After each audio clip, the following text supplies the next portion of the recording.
mensahe, ni-record naman natin yung iba. Dahil ano po, mahalaga na balik-balikan natin kasi ito yung magtuturo sa atin paano tayo pumosisyon sa Panginoon. Ang mga pinag-uusapan natin tuwing Sabado bilang intercessor, ano po, yung posisyon natin sa harap ng Panginoon. Kasi napakahalaga po ano na tayo ay nananalangin na alam natin yung ating posisyon bilang mga mananampalataya. Kasi hindi lang 'to basta routine. Hindi ito yung itinuturo sa atin ng Panginoon. Hindi po ito basta lang ano, pagtuturo talaga. Ito po ay mula sa Panginoon na talagang nangungusap sa bawat isa sa atin. Kaya kung maaano natin na ma-appreciate ang Diyos, dahil hindi lahat kinakausap ng Panginoon mga kapatid.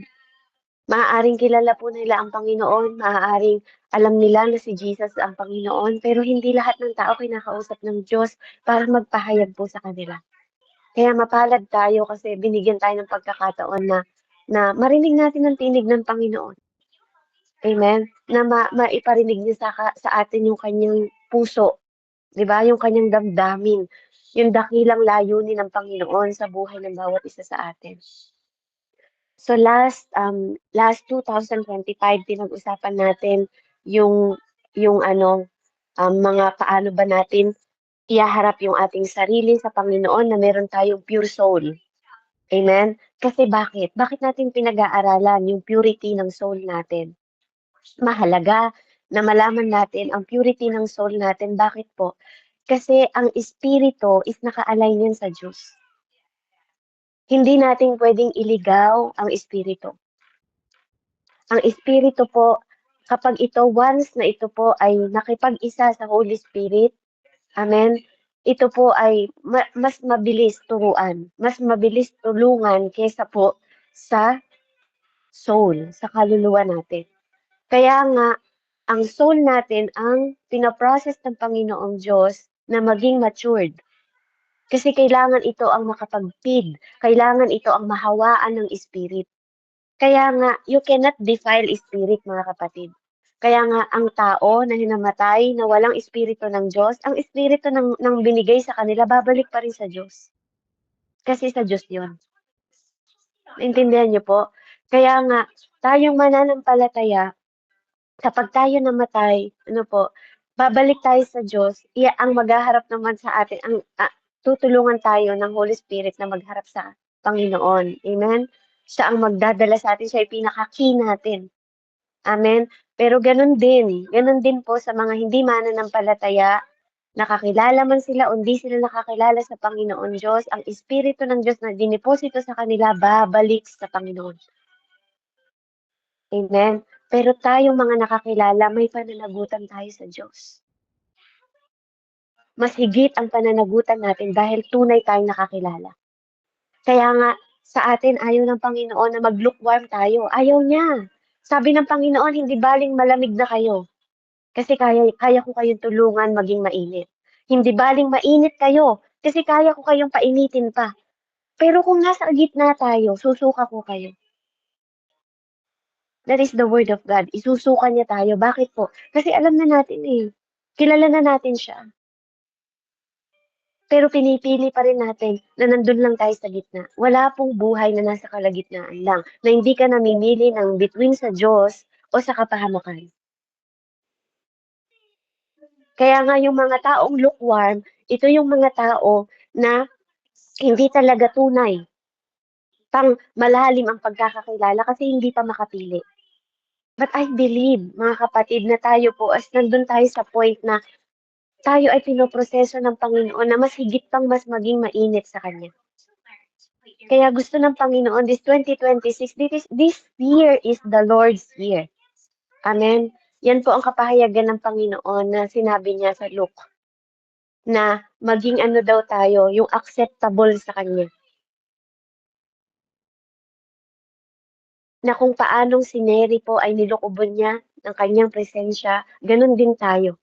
At gagawa tayo ng mga bagay na magpe-present sa Panginoon na acceptable sa Kanya. At paano mangyayari yon kung hindi natin alam kung paano magkaroon ng purity ng soul sa harap ng Diyos, kung paano magkaroon ng purity at intention ng puso sa harap ng Diyos.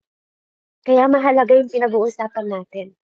Kaya nga yung mga klase ng mga kasalanan, principle sa Bible, yun yung pinag-aaralan natin. Binabalik-balikan natin yon.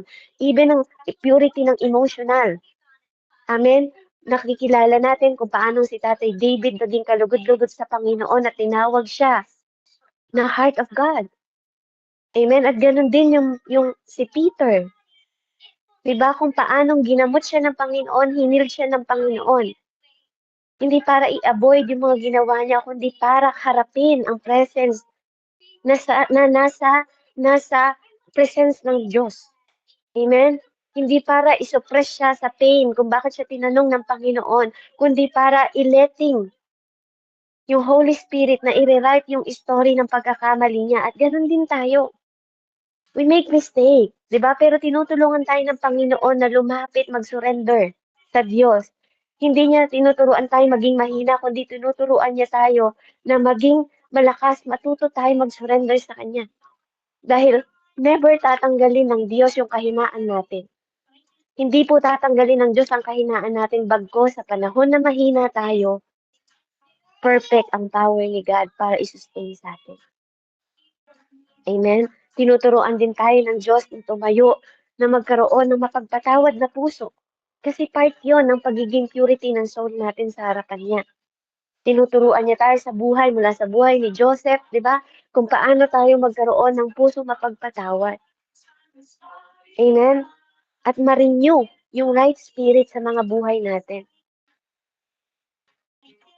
Kung paanong saan tayong haharap na wala tayong hidden na emotion, kundi inilalagay natin sa Panginoon, sa harapan ng Panginoon, we confess, 'di ba? Hindi para itago yung ating pain, kundi para salain. 'Di ba? Makita niya kung nasaan yung pain natin at doon niya tayo gagamutin. Yun yung mga huling pinag-usapan natin. We allow the Holy Spirit to search and reveal what's broken. Amen? Pero alam nyo ba na this 2025, hindi nyo ba naranasan na tayo ay sinubok ulit? Tinetest tayo ng Panginoon kung nasaan na tayo. Sino pong nakaranas sa inyo nitong Pasko? Ako po, inaamin ko, nakaranas ako mula ng Pasko. Mula ng 2025, bago matapos yung year na yon, grabe. Yung batikos, grabe yung mga salita, grabe yung mga kabilaan, di ba? Na parang feeling ko talaga nakadarang tayo sa apoy na nare-refine talaga tayo ng Diyos. Ang daming problema, di ba? Napansin niyo ba yon? Ang dami nating hinaharap ng mga tao na dapat hindi ito yung mga tao na dapat ano natin, pero sila talaga yung ginamit para para makita ng Panginoon kung asan na yung proseso natin. Di ba nasan na tayo nag-level? Tinandaan ba natin yung mga tinuro sa atin? Di ba? Yung pinag-aralan natin na we forgive truly and fully to those who wounded us. Ito yung mga pinag-aralan natin na para tayong dinarang. Salamat sa Lord kasi nauna, ahead of time, yung salita ng Diyos sa atin. Yun yung pangatlo na pinag-aralan natin last 2025 sa huling pag-aaral natin. At pang-apat, yung we replace lies with truth through the word. Amen? Yung panglima, we walk in intimacy with the Lord, not performance. Wow! Grabe, talagang si God, hinil niya talaga lahat ng mga actions. Yung healing ng affection na ginawa niya sa atin at yung pagka-cleanse sa ating mga kamay, sa ating mga puso, sa ating mga soul, yung emotional purifying na ginawa ng Panginoon sa atin, yung spirit alignment in 2025 para maging karapat-dapat tayong vessel ng Panginoon para kaya nating dalhin yung weight, di ba? Parang sinubok tayo na talaga ba anak na pinakinggan mo ba yung mga tinuro ko, yung sinalita ko? Di ba? Na ito yung ibigay mo sa kanila dahil ikaw yung vessel ko sa mundong ito. Itapon mo sa kanila yung pagmamahal ko. Yung totoong pagmamahal. Kung totoong nagkaroon ka ng intimacy sa akin, yung wisdom na nagmumula dito sa kingdom ko, yung wisdom na nagmumula sa Kanya. Amen? Kaya purihin ko ang Panginoon at ngayong araw na to, pag-aaralan natin ang kasalanan na nagsasilence sa Diyos. Amen? Any idea? Pwede po ba akong magtanong sa inyo, ano po sa palagay ninyo ang kasalanan na nagsasilent sa Panginoon? Kung bakit hindi mangungusap ang Diyos sa atin? Ate Meds? Do you have idea, Ate Joy, Nanay Andrea, Ate Ann, para magkaroon tayo ng conversation dito? Ate Meds, Amen, amen. ano For sa me palagay mo siguro po? sis, siguro yung mga unrepented sin, yung mga kasalanan na tinotolerate natin, na pinipilit nating i-justify na tama, na nakapagpapatigas ng ating puso. And yung pride, yan yung pride, yung pagiging masyado tayong nagre-rely sa ating sarili instead na tayo ay magpakumbaba sa Panginoon. And yung disobedience sa alam mo na yung katotohanan pero nagdi-disobey ka pa din. Yung mga even yung mga unforgiveness tsaka yung mga broken relationships. Yun siguro yung parang mga kasalanan na nagsa-silence sa Panginoon. Yun sis, for me po. Amen. Praise God. Salamat po, Ate Meds. Nanay Selena, o nabanggit na rin ni Ate, may sasabihin po kayo? Nabanggit na rin yung unhide sin Bisaya. Yung Hidden mga sin. nakatagong pagkakasala lang na hindi natin Amen. pa nagsusuko. Yun lang. Amen. Amen. Praise God. Ano po rin po ang Diyos. Amen. So dito po makikita natin the sin that silenced God. Amen. So unang-una po sa lahat, totoo po yung sinabi ni Ate Meds, at number one talaga na nag-aano sa Panginoon is yung pride. Ayaw po ng Diyos. Amen. Kaya may mga deal po tayo na tinatanggap natin na misinformation kapag dating sa hearing the voice of God, kapag gusto nating marinig yung connection natin sa Panginoon, mayroon tayong mga misinformation na natatanggap natin na nakakonect sa kasalanan. Kaya habang tayo po ay totoo, 'di ba, na kung tayo po ay totoo na sa Panginoong Ama, hallelujah, tayo ay lumalapit sa Kanya, sa ating Diyos, malalaman natin that God hates sin. Galit talaga ang Diyos sa kasalanan. Tamang hindi siya galit sa makasalanan, pero galit po ang Diyos sa kasalanan. Kaya sa pinakamalalim na revelasyon ng Panginoon, merong only sin, 'di ba? Only one sin na talaga pong severe, 'di ba? Talagang ito ay sobrang malala sa lahat ng creation, 'di ba? Na talagang nagalit po ang Panginoon from the time na ang voice ng God is talagang sinasilent ng Diyos. At ito po yung sin of pride. Kasi ang pride, hindi lang po ito just sin. Hindi lang ito basta kasalanan. Ang pride po, ito yung ugat ng rebellion ng isang tao. Kaya galit ang Diyos sa pride. Ito po ito yung original na magpa-fracture sa atin. Kaya nga, wag po ito ang mangyari sa atin na wag tayo mag-attempt na ito yung mag-rise sa atin against sa throne ng God sa buhay natin. Kasi alalahanin niyo, kayo na yung altar. Ikaw at ako na yung altar ng Diyos. We are the vessel ng Panginoon at kailangan yun mag-manifest sa inyo, sa iyo at sa akin, para maintindihan natin yung yung power, yung power ng pride, kung ano yung pwedeng dalhin nito sa atin. Kailangan nating mag-back, 'di ba? Mag-look back dun sa journey kung paano nag-arise ito sa origin na itong pride na 'to, 'di ba? Natagpuan sa humanity. At hindi lang doon, even in heavenly realm. Kaya nga bago maging magkasala si Adan, 'di ba?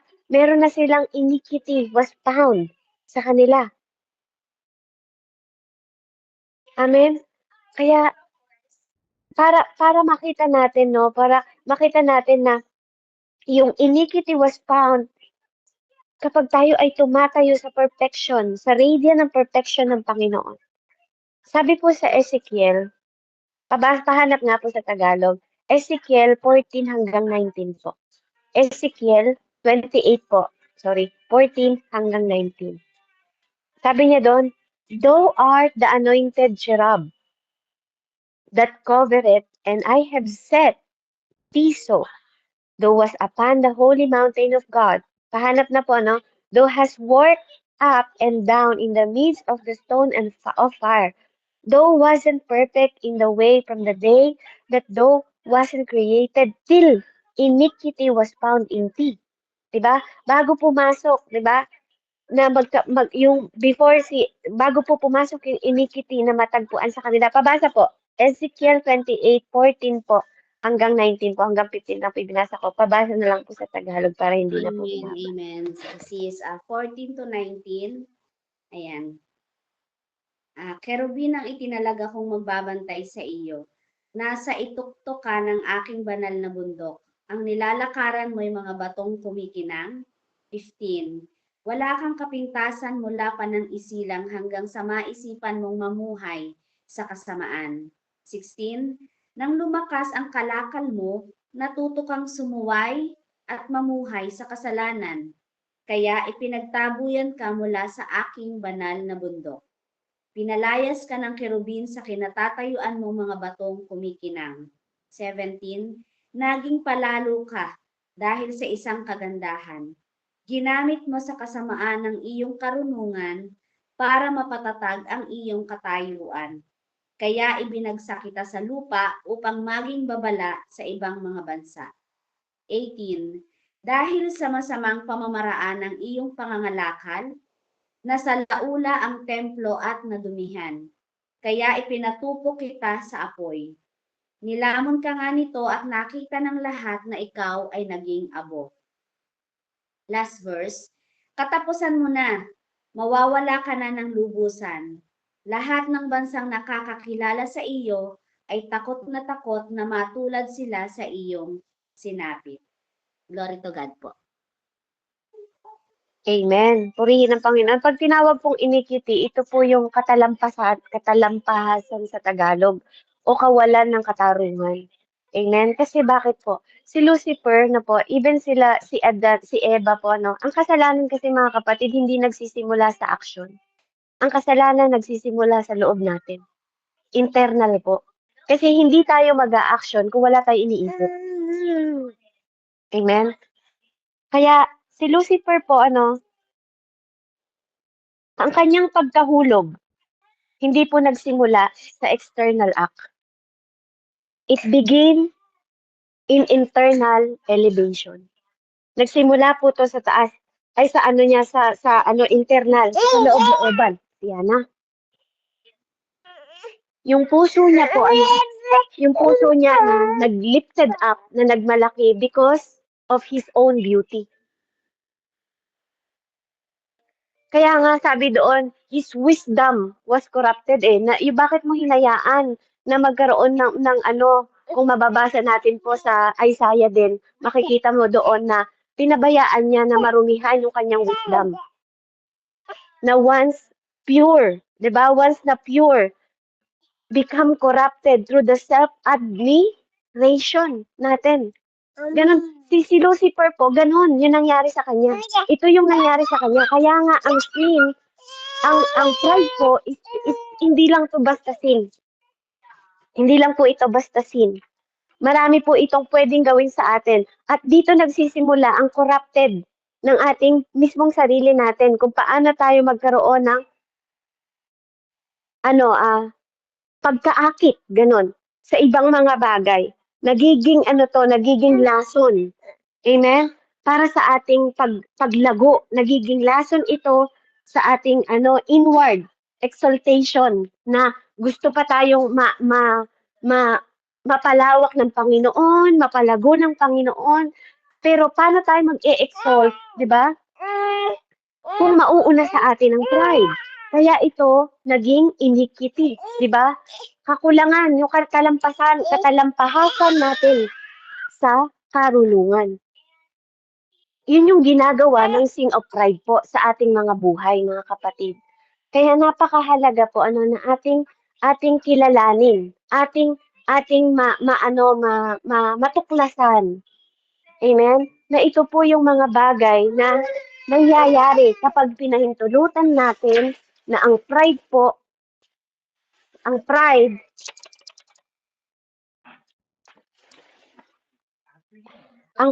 ay manguna sa ating buhay. Amen? Hallelujah.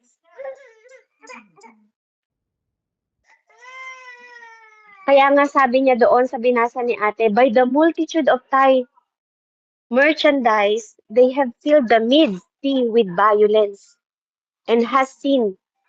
Amen? Makikita natin doon sa 16 and 17. Kung makikita niyo dito, yung respond ni God. This is the respond ni God. Ba't hinayaan mo? Hindi lang ito basta simply removal yung ginawa. But casting out. Amen? Casting out yung ginawa ng Panginoon. Yung pwersahan talaga, 'di ba? Dahil sa kanyang ginawa, dahil sa kanyang pridefulness. Amen? Doon sa mountain of God, sabi niya doon, bakit? 'Di ba? Bakit? Sabi ganun. Kaya ito, nagsisimbolo po ito sa prophetically, makikita natin dito na ang symbolize nito is nag-a-access ito to God presence and voice. Amen? Yung mountain of God. At dahil sa pride, mga kapatid, nadi-disconnect po. Nagkakaroon ng disconnected. Nagkaroon ng disconnected si Lucifer sa proximity at intimacy, from intimacy. Di ba po? Kasi andun siya eh. Andun na siya. Andun na siya sa lugar ng Panginoon. Andun siya sa lugar ng Panginoon. Pero dahil sa kanyang pride, di ba? Ito yung naging resulta. Nawala from intimacy, nawala yun. 'Di ba? From the voice na minsan na nag-guard sa kanya, unti-unting nawala yun. Dahil tinapon siya kasi hinayaan niyang marumihan siya. Thou hast defiled, sabi niya, thy sanctuaries by the multitude of thy iniquities, by the iniquity of traffic. Kaya yung kinang, 'di ba? Makikita natin doon na even his sanctuaries, the very place po na inintrust sa kanya, na dapat iningatan niya, dapat pinrotektahan niya. Anong nangyari? Nagkaroon ng karumihan, nagkaroon ng defile. 'Di ba? Defilement po is parang dinungisan, nadungisan sa Tagalog, nadungisan. Kaya nagkaroon ng iniquity of trafficking. Iniquity yung katalampahasan nga po. Kawalan o kakulangan ng karunungan. Kapag pumasok na sa iyo ang pride, ganun ang mangyayari sa atin. Amen? At dito na tayo magsisimula na mag-spread o magpakalat ng rebellion. Mag-speak tayo ng rebellion.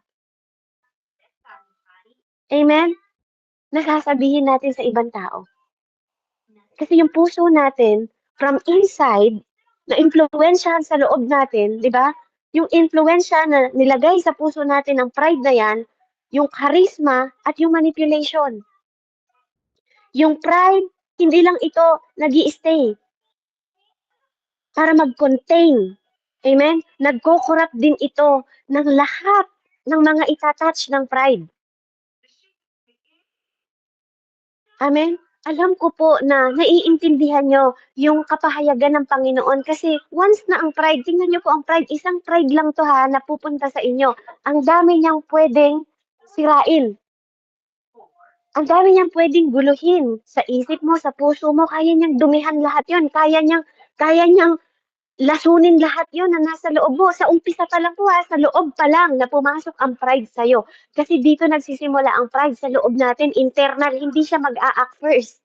Lalasunin muna niya yung puso mo, yung isip mo, di ba? Nakakapag-isip ka ng mga nagkukurap sa isip mo sa lahat ng bagay, sa asawa mo, sa anak mo, sa mga biyanan mo, sa mga kapatiran mo. Yun yung ginagawa ng pride. Hanggang dito pa lang sa loob mo, nag-iisip ka na, ang dami mo nang yan, yung tao na yan, sinisiraan ako. Yung mga ganon, di ba? Ito, dapat bumagsak ito. Kailangan mapabagsak ko to. Ang daming sasabihin sa'yo ng pride na to. Inside pa lang nilalason ka na, kumakalat na to. Inukurap niya na yung kaloob-looban mo, ini-influensyahan niya at minamanipulate niya na ikaw mismo.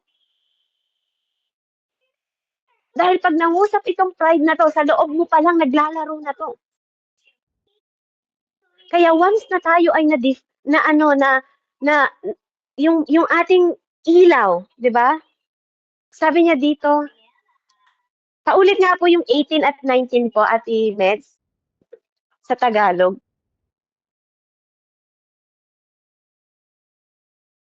Amen po, amen. Sabi po sa 18, dahil sa masamang pamamaraan ng iyong pangangalakal, nasa laula ang templo at nadumihan. Kaya ipinatupo kita sa apoy. Nilamon ka nga nito at nakita ng lahat na ikaw ay naging abo. 19, katapusan mo na, mawawala ka na ng lubusan. Lahat ng bansang nakakakilala sa iyo ay takot na matulad sila sa iyong sinapi. Amen po. So nakita niyo po yung very light, yung ilaw na minsan na nag-define sa kanya. Amen? Na yung ilaw na minsan nagpakilala sa kanya become fire. Diba? Na nag-consume din sa kanya. Bakit? Saan siya dinapon? Sa impyerno. Amen? Hindi lang siya doon tinapon. He was brought to ashes. Abo. Diba?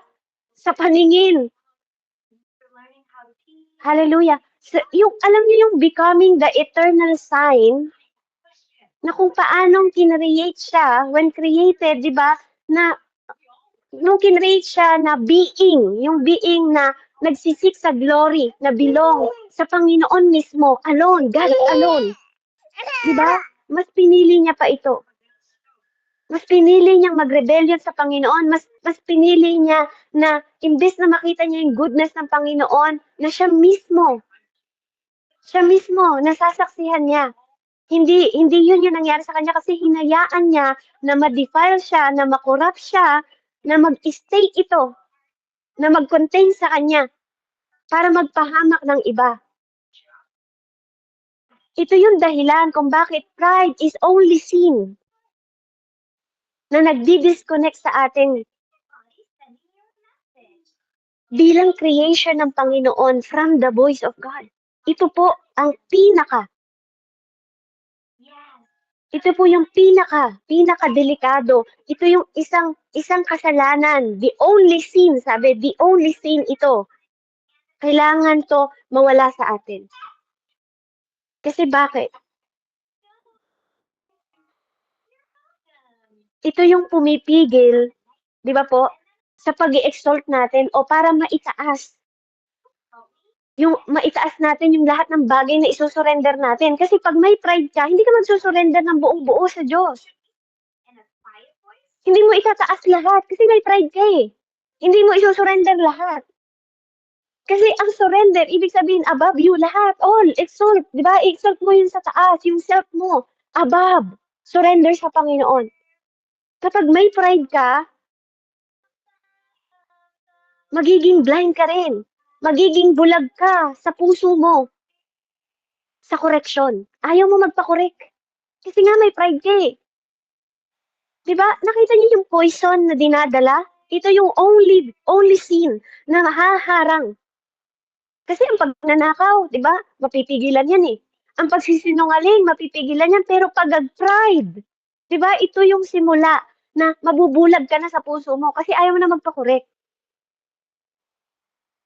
At hindi lang yon.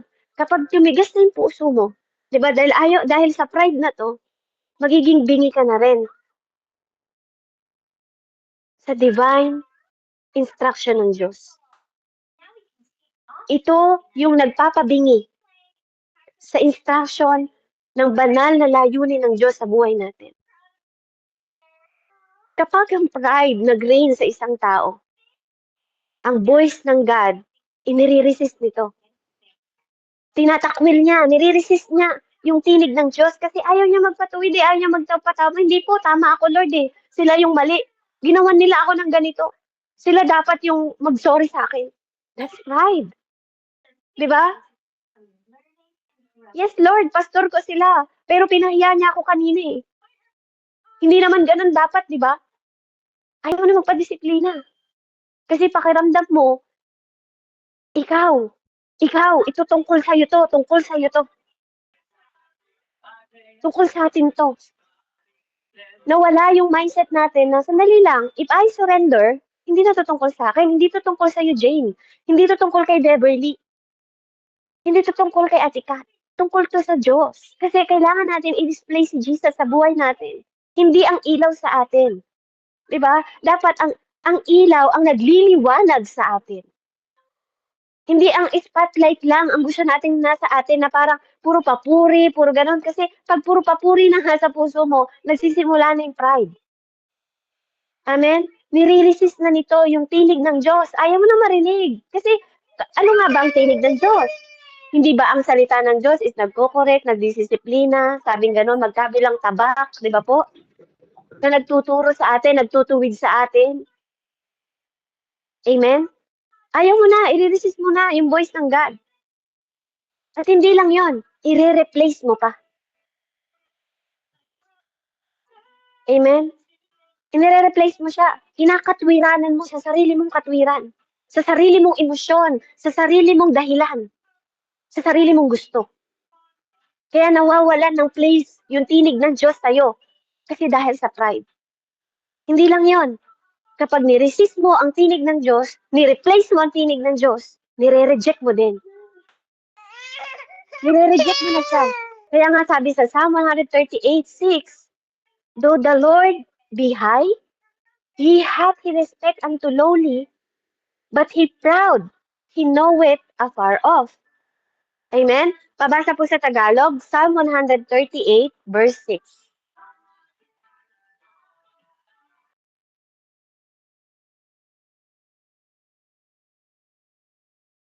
Amen po. Psalm 138 verse 6, sabi po dito, kung ang Diyos mang si Yahweh ay dakila at mataas, hindi niya nililimot ang aba at mahihirap.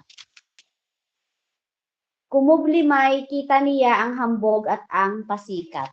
Amen po. Amen. Di ba po? Kasi ito yung nagagawa ng pride sa atin. Nakikita po ng Panginoong Diyos. At alam niyo po, unang marunong rumespeto ang Diyos. Sa Genesis pa lang, God respect Abel. Marunong po siyang rumespeto bilang Diyos. Sa kanya natin, unang natutunan ng respeto. Kaya nga itong verse na to, amen, itong verse po nito nagsasabi sa atin sa critical dimension. Amen, kapag ang puso natin nawala sa Diyos. Kasi alam ng Panginoon, alam niya kahit sa malayo, 'di ba? Malapit siya sa mga taong humble. At dumidistansya siya sa mga hambog. Dumidistansya siya sa taong mayabang. Ayaw niya ng taong mayabang. Kasi ang gusto ng Panginoon, siya ang nag-glorify. God is a jealous God. Sinabi niya po 'yan. 'Di ba?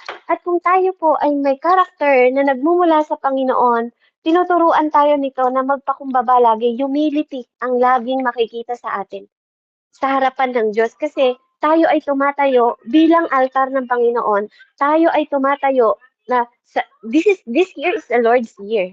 So bawat season ng buhay natin, dapat ang napaparangalan natin ng Panginoon. Hindi katulad ng dati-dating mga sinasabi natin, itong taon na to, taon ko. Itong taon na to, taon ko, para sa akin to. No, this year is not for our years. This is for the Lord's year. Vessel ka lang na dapat mag-glorify mo sa bawat season ng buhay mo, masakit man, mapait man, tag-ulan man, tagtuyot man, dapat all season ng buhay mo, siya ang napaparangalan. Siya ang naitataas, siya ang nakikita sa buhay mo. Because this year is the Lord's year. Mga bagay na acceptable sa Panginoon. Kaya nga, napakahalaga po na sa Panginoon, siya po ang above all, siya yung ating na-exalt. The Almighty, di ba? Nagbe-bend tayo lowly. Na the more niya tayong tinataas, the more niyang pinapaunawa ang salita niya sa atin, nag-a-absorb to, nagdudwell ito sa atin. Pero kabaligtaran, di ba? The more na naintindihan natin pagmamahal ng Diyos, the more tayong nag-humble ourselves, the more tayong nagiging teachable, the more tayong nagkakaroon ng obedient heart sa Panginoon. But pride, kapatid, diba, ito yung nagre-refel ng presence niya. Ito yung nagre-resist, nagre-replace, at nagre-reject sa presence ng Lord. Kaya nga para itong kadiliman na nagre-resist sa ilaw. That is pride. That is pride. Amen? Kaya nga sabi sa Gawa 17, verse 28, sabi niya dito sa Tagalog, sapagkat nakasalalay sa Kanya ang ating buhay, pagkilos at pagkatao, tulad ng sinabi ng ilan sa inyong mga makata. Tayo nga'y mga anak niya. Amen? Kaya pride, ano po ang pride? Paano ito dinidescribe ng Panginoon? Pride is a spiritual cancer.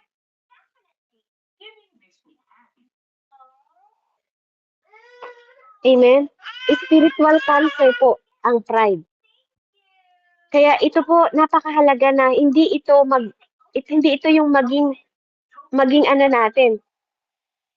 Hindi ito yung maging title natin. Hindi po ang pride. Kasi ang pride, ito yung tuso. Ano po, sa English, ito ay subtle. Sabing ganon. Tuso po siya. Invasive. Amen? Invasive ang pride. Amen? Ito yung, pag sinabing invasive, ito po yung sumasalakay. Sumasalakay siya sa atin. At deadly siya, nakakamatay. Nakakamatay po. Kaya nga po napakahalaga na kung tayo po, kung ang isang physician, halimbawa po, ang isang physician ay hindi siya matalino. 'Di ba? Sa pagpapagamot po, sa paggagamot ng cancer. Para nitong ia-allow yung cancer na kumalat sa buong katawan. Kasi bakit? Hindi siya naa-uncheck sa body. Hindi siya natutuklasan, hindi nakikita na kumakalat na pala. 'Di ba po yung cancer sa ating nalalason na yung buong katawan natin. Kapag hindi natin napapansin na tayo po ay meron ng pride, pinapatay na tayo inside and out. Kasi kapag meron tayong spiritual cancer sa loob natin, wala na tayong mabuting ilalabas. Bakit? Kasi na-poison niya na yung puso natin, yung isip natin. Ano pang mabuti nating ilalabas na mula sa Panginoon kung inalaw natin yung cancer na to na kumalat siya? Hindi pinipermit ni God? Hindi binigyan ng permission ng Panginoon ang pride sa atin? Di ba? Hindi pinipermit ni Lord na mag-dwell sa atin ang pride. Kasi ang gusto ng Lord sa atin is presence niya, hindi pride. Kaya God does not permit pride to dwell within His presence. Ayaw ng Panginoon. Kung totoong nasa iyo ang presensya ng Diyos, wala ka dapat pride. Kaya kailangan yung pride, naka-cut off natin to because it is like cancer. At one more thing po, na pinapaunawa sa atin ng Panginoon, na hindi magtatagumpay ang pride kung hindi ito nag-i-exist without the host. Tama? Kung walang atian, 'di ba? Na magmamanifest yung pride na to, walang cancer. Amen? So ang pride hindi siya pwedeng mailagay sa spirit, 'di ba po? Kasi hindi 'yun ang presensya ng Diyos. So saan siya ilalagay? Sa soul natin. Amen? Na magdudwell po sa atin pag hindi tayo naging maingat. Hindi nag-i-exist ang pride sa mundong ito kung walang katawan. Kung wala itong katawan na pagsasalina ng pride, hindi po ito pwede mag-exist. Kaya ito ay kina-cut off. Dapat kina-cut off siya.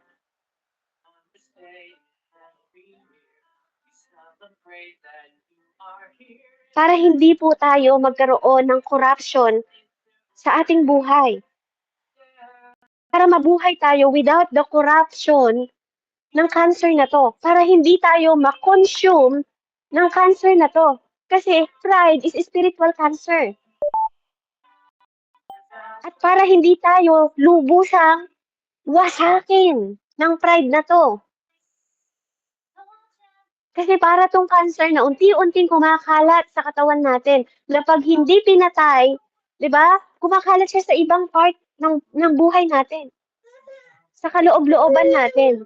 Kaya nga, the moment na ang bawat sa isa sa atin ay ma-engage, pag nararamdaman na natin na sandali, parang may pride na ako eh. Kaya nga alam niyo po, ang demonyo madaling kalabanin eh. Pwede natin i-rebuke in seconds, in minutes. Pero kapag tayo dinapuan ng pride na to, kailangan to, kinakat off natin, pinuputol natin, tayo mismo sa sarili natin, nagkakaroon tayo ng disiplina. Natanggalin yung pride na to. Whether ito ay nasa pag-iisip natin, nasa posture natin, di ba? Or motibo. Kailangan nating laging piliin na i-separate yung ating sarili from both. Diba? The presence and the voice of God. Kasi pag tayo dinapuan ng pride, hindi natin maririnig ang tinig ng Diyos. Hindi rin natin mararanasan ang presensya ng Panginoon kasi nga nire-resist nito, nire-reject nito, nire-replace nito ang pride na to. This is the only sin, mga kapatid.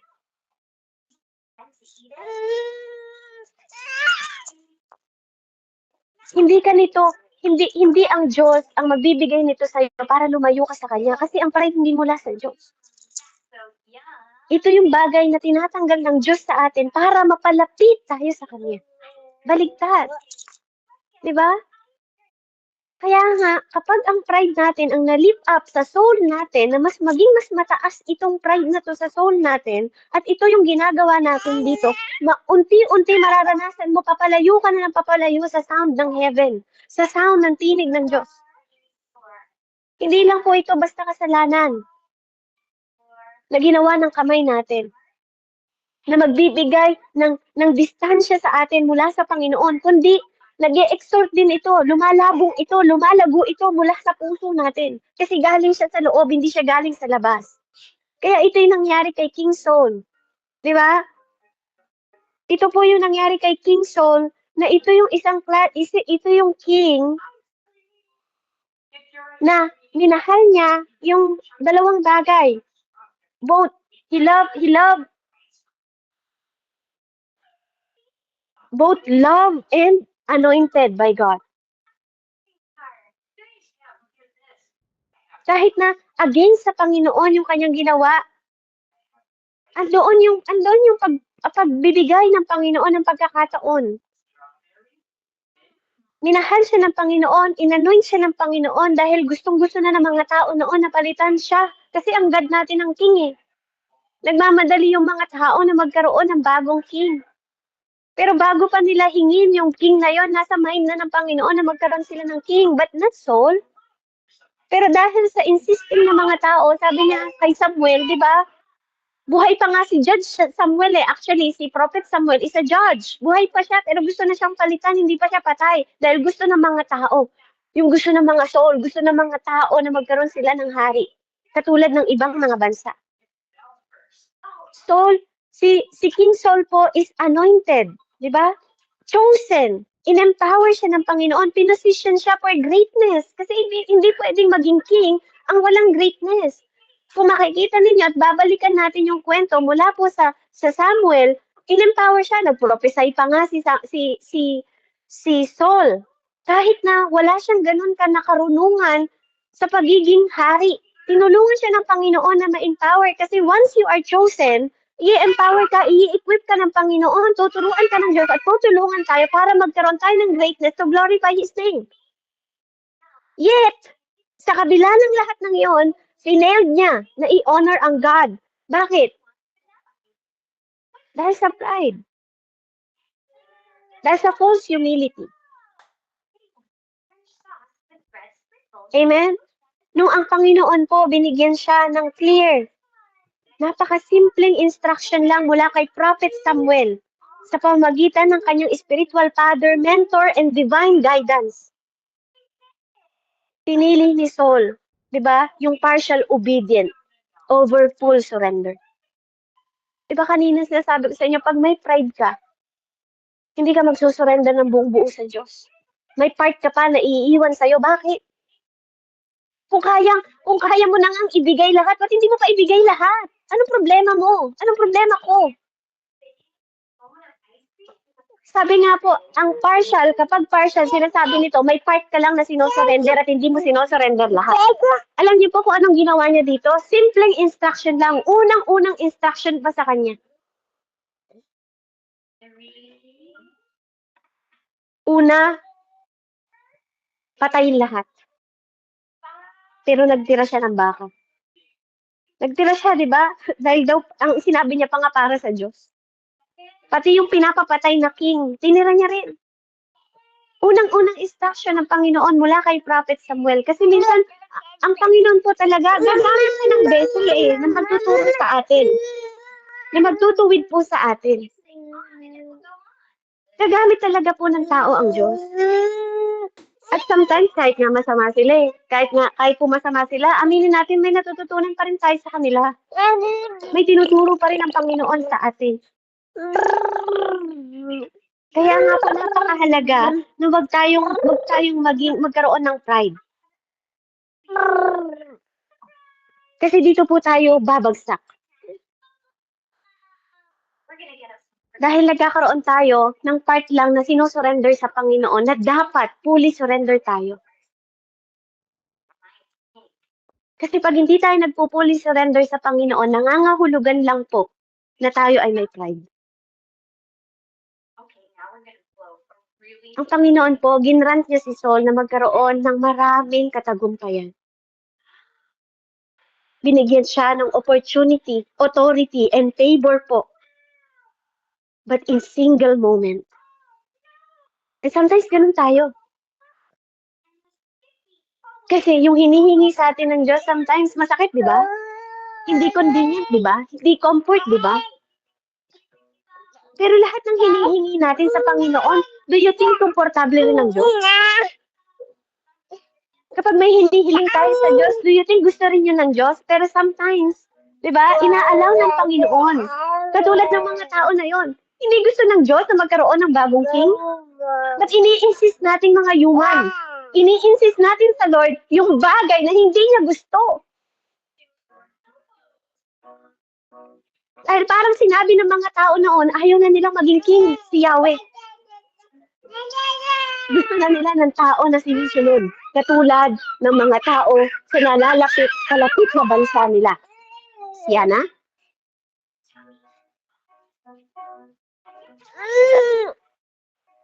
Amen?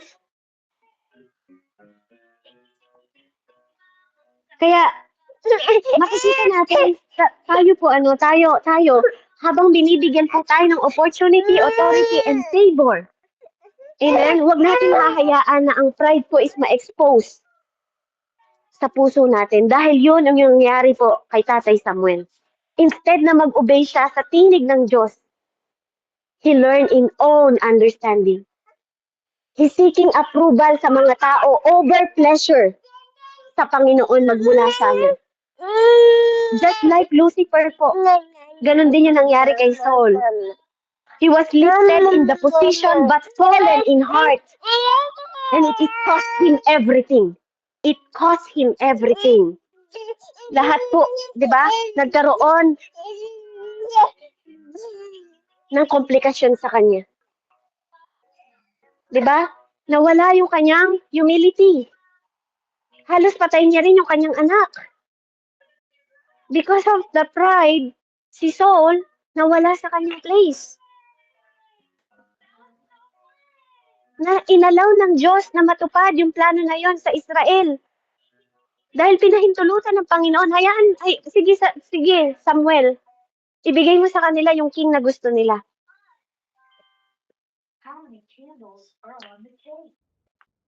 Ang Panginoon po, hindi siya kumikilos without a vessel.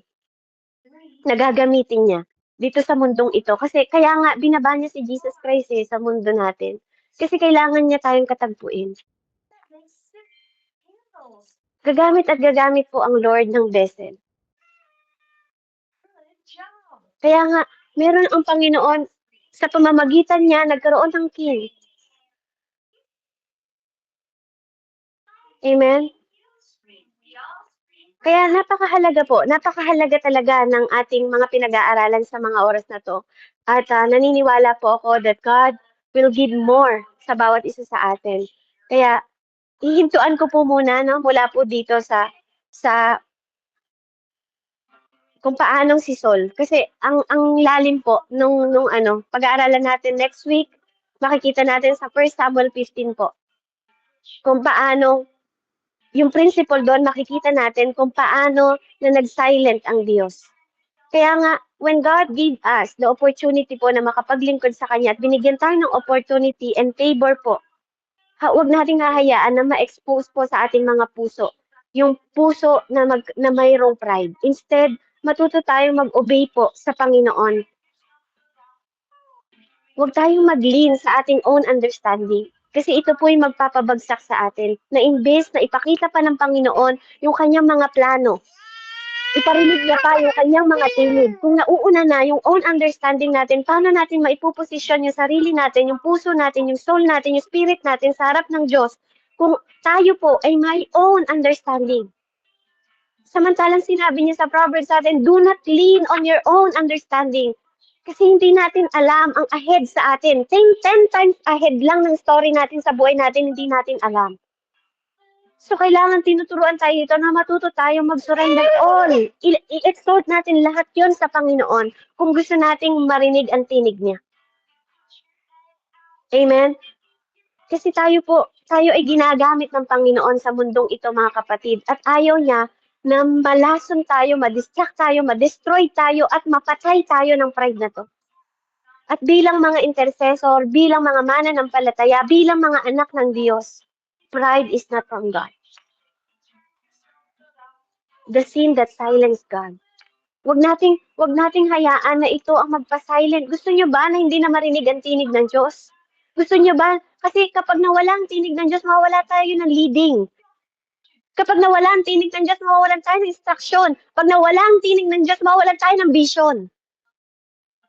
Because God is the Spirit. You cannot see God, but you can hear Him.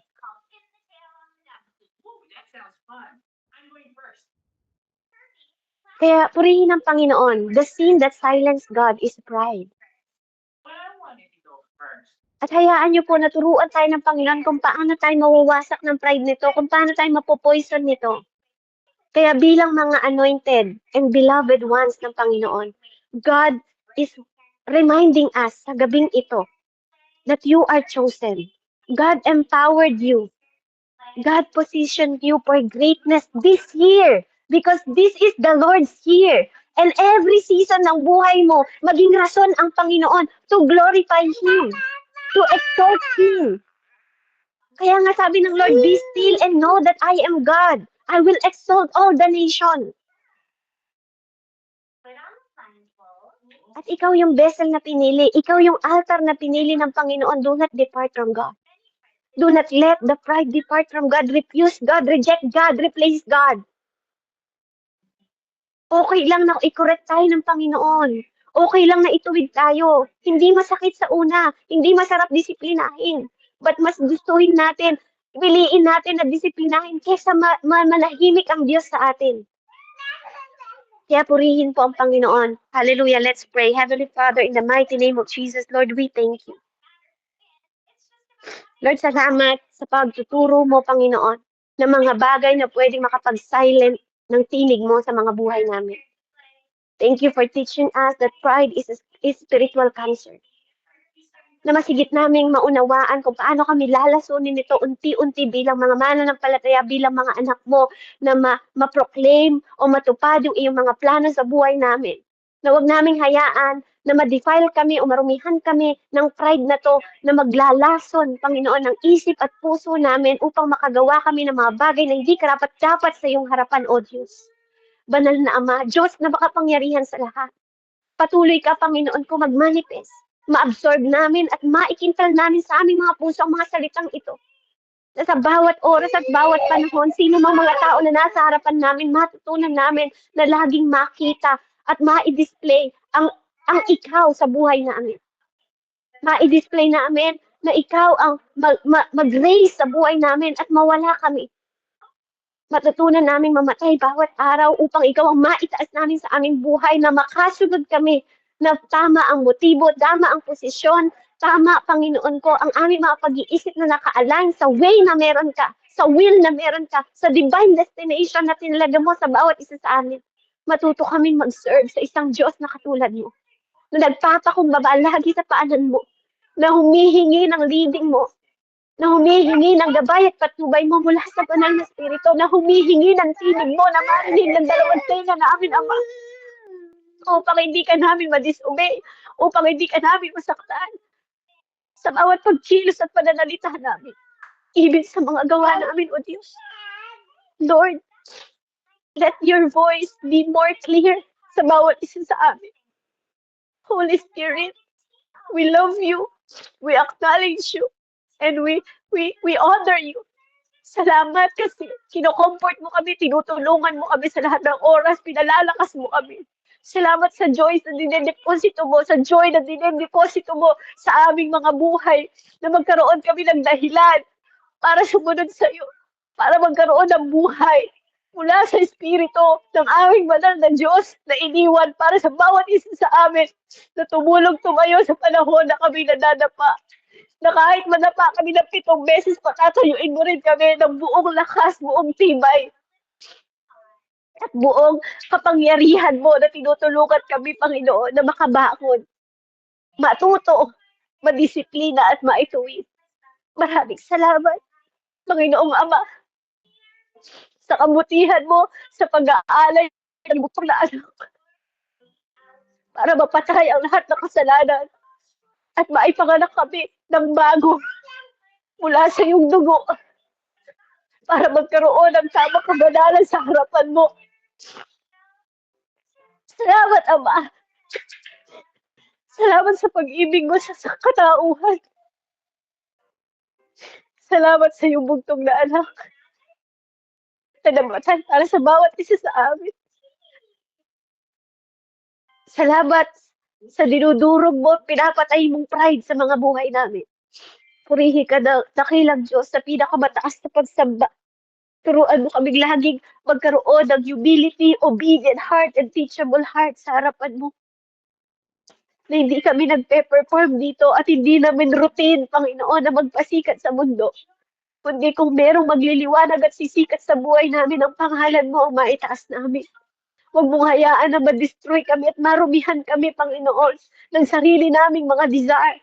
At ma-refuse namin, Panginoon ko, ang lahat at ma-reject namin ang tinig mo sa aming mga buhay. Salamat po, Panginoon, sa mensaheng ito sa araw na to. Purihin ka, dakilain ka, tulhatiin sa pangalan ni Jesus, sa ngalan ng Diyos, Ama, Anak, at Espiritu Santo. Amen and amen. Glory be to God po, and purihin po ang Panginoon. Hallelujah.